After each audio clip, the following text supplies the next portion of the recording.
Hey guys, thanks for tuning in. So today we're going to be taking a look at the XINLIN X165 X165 Nano Quadcopter. And what we're going to be doing is basically taking this out of the box, doing a little setup, kind of going over just kind of a inspection out of the box, and then taking it to the park, doing some park flight, and also taking it out in the house here and doing some house flight just to see how it performs in both environments, and then coming on back to the bench and doing a final thoughts, pros and cons. So anyway, let's get started with the unboxing. So it comes in this box. It's kind of a frosted clear from the bottom.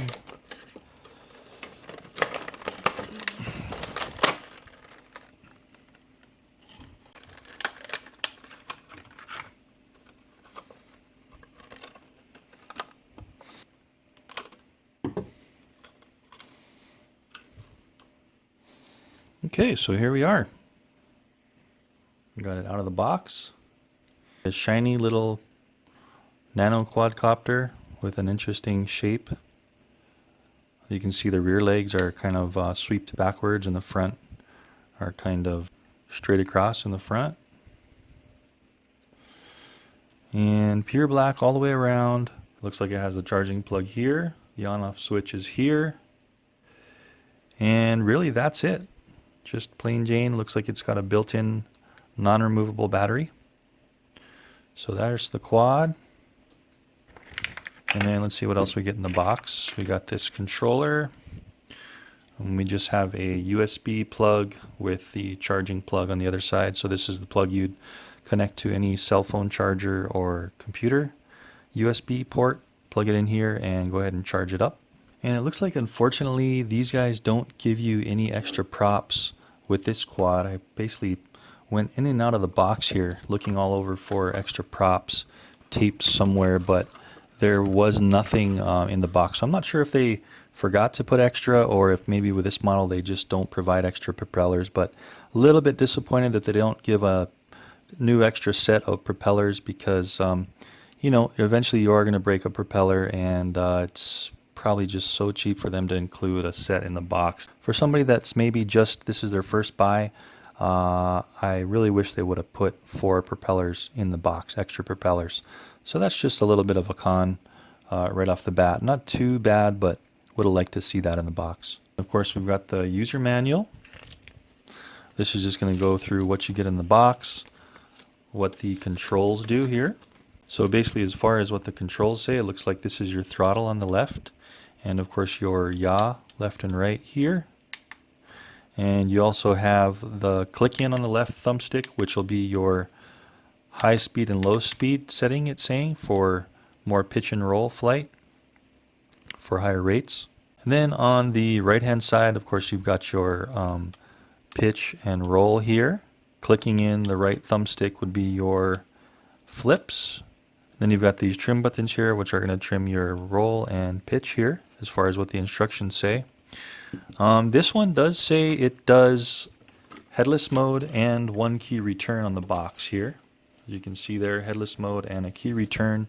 To enter the headless mode or heading lock, what they're calling it here, where you can yaw in any direction and you'll still have these controls will be the same.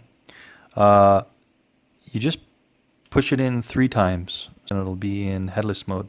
And it's not really saying how to do return to home, but we'll basically be checking on that in the flight and figure out how we can do a return to home. It's usually something like when you put it in headless mode, if you either leave it there and don't touch anything, it automatically returns to home, but then once you start touching the stick, it just goes into headless mode where you can fly. So either vice versa or something like that. So we'll check that out in the flight. And as far as the controller goes, it looks like it's got a screw in the door latch. They don't provide a screwdriver in the box, so you're going to have a little screwdriver to undo the screw. And it just has basically 2 AA batteries that's going to take here, or actually 2 AAA batteries that are going to need to be inserted. And it looks like the door is one of those doors that clips really well, so you can just leave the screw out. Don't need to really put this back in. So anyway guys, I'm going to go ahead and charge this up, and we'll go ahead and get to the park, do some in-house flight, and then come on back to the table and see how it did. So let's go fly. Okay, so we're at the park with this little Nano. Gonna give it a park flight, test out all the modes and see how it does, test the range. A little bit overcast today, but it's okay. There's a little bit of wind coming from this direction. So let's just see how it does.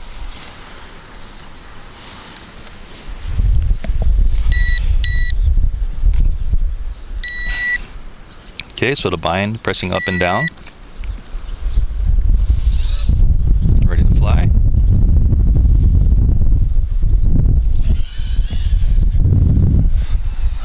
Okay, so rate 1 really docile. I'm gonna switch into rate 2 right away by just clicking in the left thumbstick. Whoa.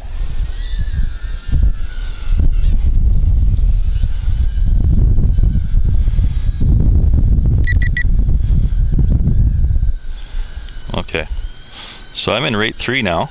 Let's give a little close-up look of this guy.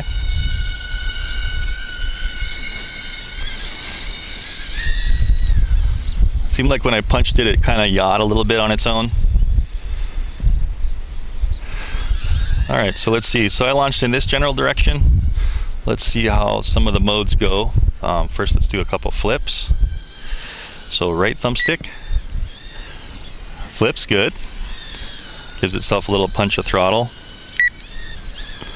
Pretty loud beep on the controller, so you know what you're doing.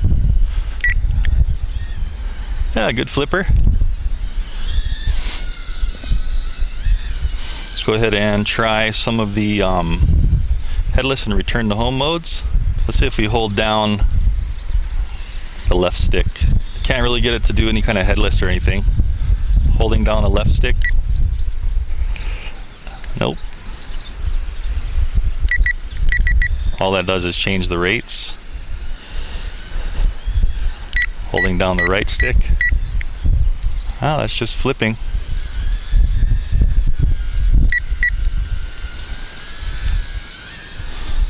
So not really sure on the headless and the return to home. It states on the box it has it, but apparently I can't get it to work. So let's just do a range test. I got fresh batteries in the controller. Just gonna fly out. Wow, okay, so already losing connection. Really short range it seems, at least on my model. So already losing connection at about right there. That's only about 50 feet. Almost flew away on me right there. Okay, so real short range flyer. Not recommended for anywhere besides a room in the house. And it seems like the throttle is a little weird. While you're flying around, it's hard to kind of maintain its throttle position and height.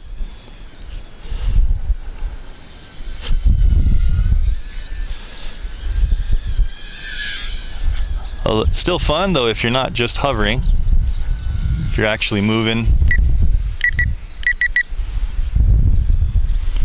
around, it's fun to fly.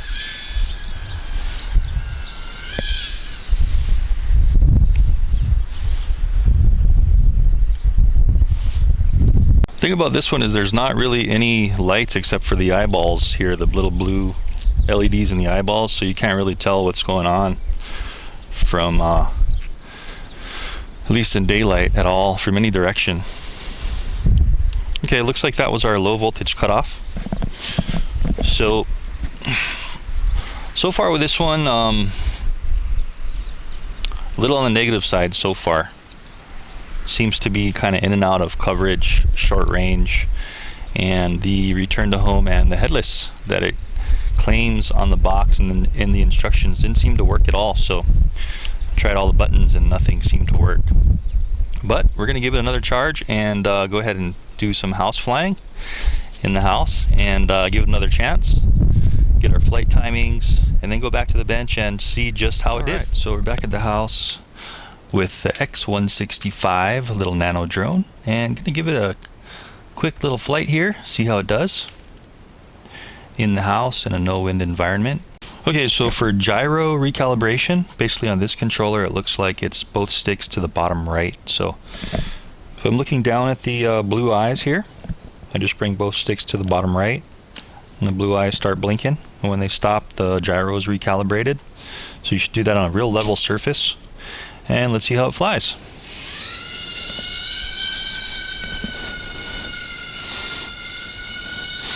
All right, so it does feel a little bit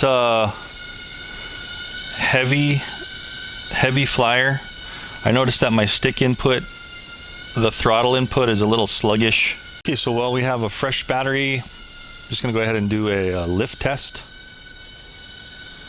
So from a hover to a full throttle up.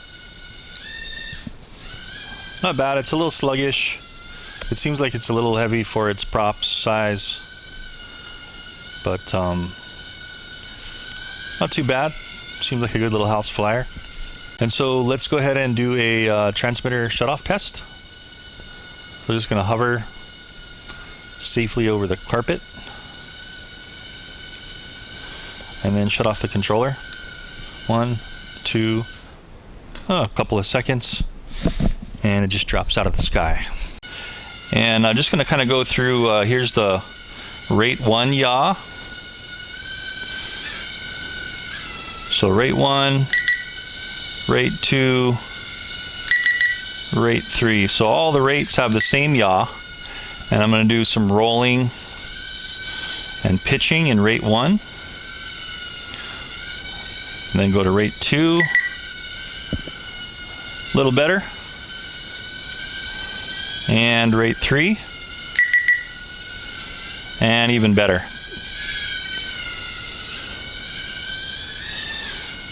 So it does seem like it's losing a lot of altitude with when you do pitch it quite hard, so you've got to kick up the throttle. So let's try a few flips.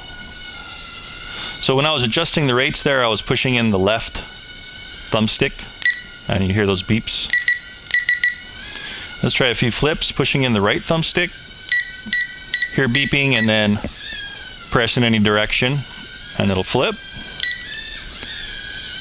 Nice tight little flips.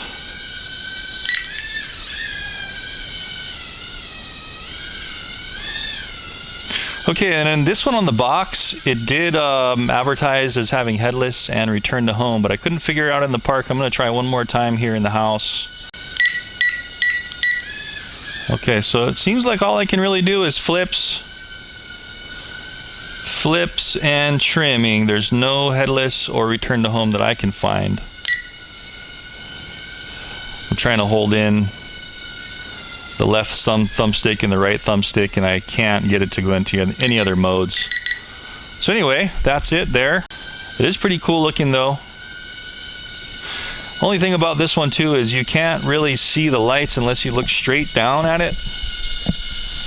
You can see there the blue lights. So that's definitely a con in my book. Seems like a good day flyer. Maybe a good house day flyer, and that's pretty much about it. Just gonna fly it here until it kicks in its low level. Okay, so I'm seeing the eyes blink now. You can see those blue eyes blinking. And let's just see how long it takes to land itself.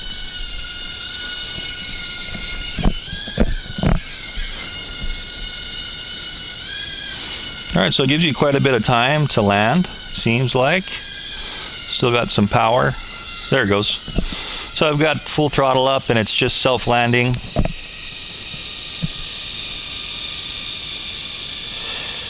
And hopefully the battery is not going to...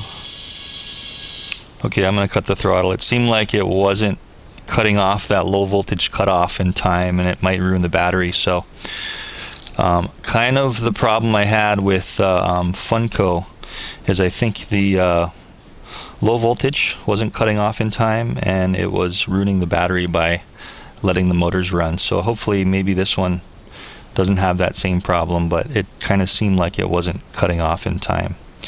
But anyway, that was a fun little house test. and got to go through its paces and see exactly how it performs. So let's go ahead and go on back to the bench and kind of give this thing a final pros and cons, afterthoughts, and just see how it did. Hey guys, welcome back. So we're back at the table. We did some park flight, house flight with the X165, basically the little tiny baby of the X162 I also just reviewed this week. But I'm going to go through some pros and cons and see how it did. I do like the looks of it. It's got a little bit of a different look. I do like the form factor. It's kind of interesting. The lines are a little different than other quads. And so it's got kind of an interesting look. The proportional throttle control was a little bit weird. It just felt kind of like robotic, where it didn't really have a smooth lift to it for some reason. It did flip good. The flips were nice and tight, and it flipped just like it was advertised in the box. I couldn't find any headless mode or return to home as the box said, so I'm not sure if that was something I couldn't figure out or if it actually just never got put into the programming or the circuitry or whatever, however they do it. So that was kind of disappointing. You know, it said on the box that it did headless and RTH, and it didn't. I couldn't figure out how to do it. Unfortunately, another con is the lighting was horrible. There's no way to see any lights on it unless you're looking at it like this, directly down at the lights. So you can see how you've got to angle it kind of perfectly, just like that, to see the lights at all. Once you tilt it at all like this, the lights disappear. Of course, you can't see them any kind of normal way you're flying unless the thing is underneath your face like this and you're looking down at it when it's flying, so you can't even see the lights blinking straight on or anything like that. So I really wish they would have done something better with the lighting on this. Kind of like the X162, it had 3 rates of pitch and roll, which were good, but the yaw rate was the same throughout, so they didn't change that up at all. I would have liked to see at least 2 different yaw rates. Maybe slow and fast, or even 3, even better 3, slow, medium, and fast, like I like to see. When you do turn the TX off, it does drop, so you shouldn't have any flyaway issues. Kind of on the short side for range. I was only getting between 25 and 50 feet on this one. So I guess that's kind of average for nanos, but you know, I would think at least maybe 75 to 100 feet, just in case you start going out of range and you want it to pop back in range, like if you go too high and it starts dropping. But this one had between 25 and 50 feet depending on how the controller was angled. As far as flight times go, when the eyes started to blink on low voltage indicator, I was getting 3 minutes and 40 seconds until that happened, and then until it landed, force landed, it was another 35 seconds, so 4 minutes and 15 seconds until the forced landing happened. So that's not bad for a little nano like this to have, you know, around 4 minutes of flight time. So all in all, I think it can improve on some of those shortcomings I mentioned. So I'm hoping they do take some advice from us reviewers and they do change some of these things up. Especially the lighting was pretty horrible. But anyway, guys, hope you liked the review, and I hoped it helped you out. Again, this was a review model from lighttake.com, and I will have the links down in the description if you are interested in picking this up. And I also do a lot of reviews on quads, minis, through larger GPS smart quads, so go ahead and check the channel. I think you'll like it. Anyway, thanks for watching, and I will see you in the next video. Take care. Thanks for watching.